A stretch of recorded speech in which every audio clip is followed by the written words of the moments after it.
Hey guys, on this video I will be talking about the fourth episode of the first season of Spides. The episode is called The Ties That Bind.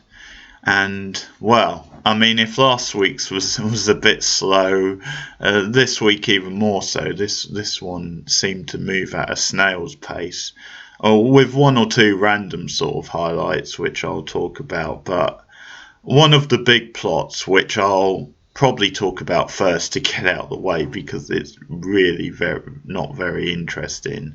It is more stuff with the Russian mobsters.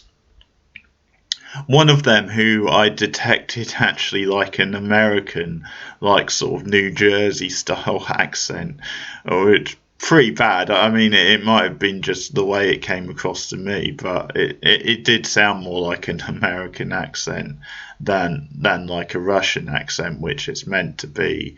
Maybe something lost in the dubbing, but yeah, the one who's playing like the actual mob boss, the one who's like the father to like the playboy guy. But yeah, a big plot in this episode is that Marie's brother, who's been alluded to before, Luka, classic Russian name, Luka, he is currently in witness and protection, and that is because he witnessed the whole incident with the murders of like the bliss takers, which sort of like implements like the Russians, their involvement at least. So there's a plot in this episode where they're trying to get to him, trying to take him out, and we actually find out that he's Marie's brother because I don't think we knew that before. So there's pressure on Marie at one point because like one of like the Russian gangsters come into like the cafe, and he starts making like, he implies certain things. He makes threats towards her brother, and she plays innocent and denies any knowledge of what Luke is up to or where he is, as a way to protect him. But later on in the episode, they find out the location that he's being kept at, and they go after him, and he's able to like escape and sneak away, but that they kill like the officers who are like guarding him.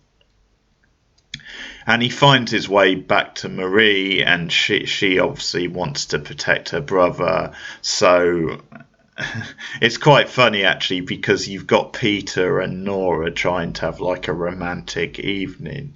He charms her with like the promise of like Thai and wine, and you think, who are these people? I mean, these are young people, and they're almost trying to have like this middle class sort of like romantic type evening. But anyway, that their romance is broken up because Marie pops around with Luca, and it's like, can he stay here? He's not safe staying with me. Can he stay with you? So that kills all form of romance. So Nora's like, okay, whatever. I better leave. And it's sort of funny the way the scene plays because like Marie doesn't give Peter much of a say in it, and these are kind of characters who have been at odds for like most of what we've seen anyway. But whatever. I mean, Peter agrees to take Luca in, and they start like chatting and bonding. Um, and the other side of the Russian plot this episode is that Playboy guy is really getting out of control. He now seems to be like hyped up on these sort of superpowers, having been like infected by the bliss, and he's going into business for himself. There's like this really melodramatic scene where his father says, "Where's my son? I don't even recognize him in you." And it's this weird sort of thing where he's there in the room, but he's kind of saying, "You're not really my son. What have you done with my son?" And we get this crappy little action sequence with Luca and all the other mobsters where he takes a bunch of them out, and it just looks crap because at one point I think one of them shoots Luca or something, and his reaction, it might just be because of this new powers he's meant to have, but his reaction is just so slow to the bullet. It's like ridiculous. But he ends up taking a bunch of them out, but his father survives, and the sort of cliffhanger at the end is actually his father showing up at Dave's house, and he threatens Dave, but I think the implication is that he's going to seek Dave's help and maybe give him information as a way to try and bring down his son and his plans to take over the Empire. But then the mob boss, whose name I forget, just falls down and kind of dies in front of Dave, and that's kind of where we cut to the titles, the credits. So yeah, the Russian stuff again is really boring, to be honest. I think one of the highlights is the opening scene with the graveyard, where you've got Peter, Marie, Nora going like grave sort of hunting, and it's because Nora doesn't believe then her twin sister Sarah is really dead. And so there's opening scene in the cemetery, which actually Nora's brother shows up for as well. He says, "Hey, I want to be a part of that. She was my sister as well." And there's a funny line from Nora about, well, we'll be all right as long as Michael Jackson doesn't jump out and start singing through her. And they get to where Sarah's supposed to be buried, and she's not there, so it confirms to them then, hey, she's probably still alive. Her death was faked. And Sarah's also there. She happens, maybe because she's been like tracking Nora, but she's there watching them, and her attitude sort of changes in this episode because she comes to the conclusion that she's actually been lied to and manipulated, and that she actually could have had a life with her sister and her family. And the guy who she's working with feeds her this line about, well, they gave you up, that they didn't actually want you.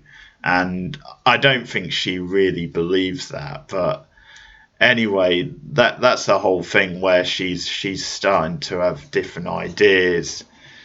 And things move really slowly in this episode, as I said. But Nora and Peter continue to come up with ways of trying to get information about the past. And so at one point, when she goes in for a checkup with the doctor, Peter like causes a distraction, sort of like calls the doctor away, and then Nora takes like a photograph of like these records which are on the screen, so that they can examine them more. I'm not quite sure what's going to come of that, but that's kind of mostly what happens with Nora in this episode. A couple more tidbits. On the Nora side of thing, we have, well, Pixie, as she's now called, who's a girl we saw, I think, back in the first episode, who was one of the ones infected by Bliss, who just, her mother like called in the police or the detective, because she just wasn't acting as was normal. She had like this whole meditation thing going on, was acting all weird and trippy, and she's being used further now by this institute, and they want her to track Nora. But before she does that, she kills her mother, basically. Her mother starts questioning, this isn't you, you're not been acting how we expect. and she just snaps her neck at one point. She looks at her again, the meditation like sort of video, or the patterns are playing on the laptop in the background, all very kind of cheesy on the nose, but she snaps her neck, which is a pretty cool kill. And then she goes after Nora. I mean, not in an aggressive way. She starts tracking her. She goes to the cafe, pretends to be like just a regular customer, but also like someone with an addiction problem, so she can kind of get in. And then she later on, because Nora's the last person there, like locking up and stuff, she does this. She works some magical mojo on Nora, so sort of makes her high. And then later on, there's this incident on the bus where Nora is caught without a pass, without a wallet. Or she doesn't have a wallet, it appears to have been stolen, which means she can't pay the bus fare. So the conductor is about to like throw her off, or worse, sort of like call the police. But then these weird guys who we've seen before, they show up, they appear on the bus, and they appear to actually help Nora. And then she goes onto the streets, but this is obviously going to make her even more vulnerable to the Institute and their plans for her. And a little bit on Dave, because him and the other detective get split up in this episode, because basically that asshole Tevez,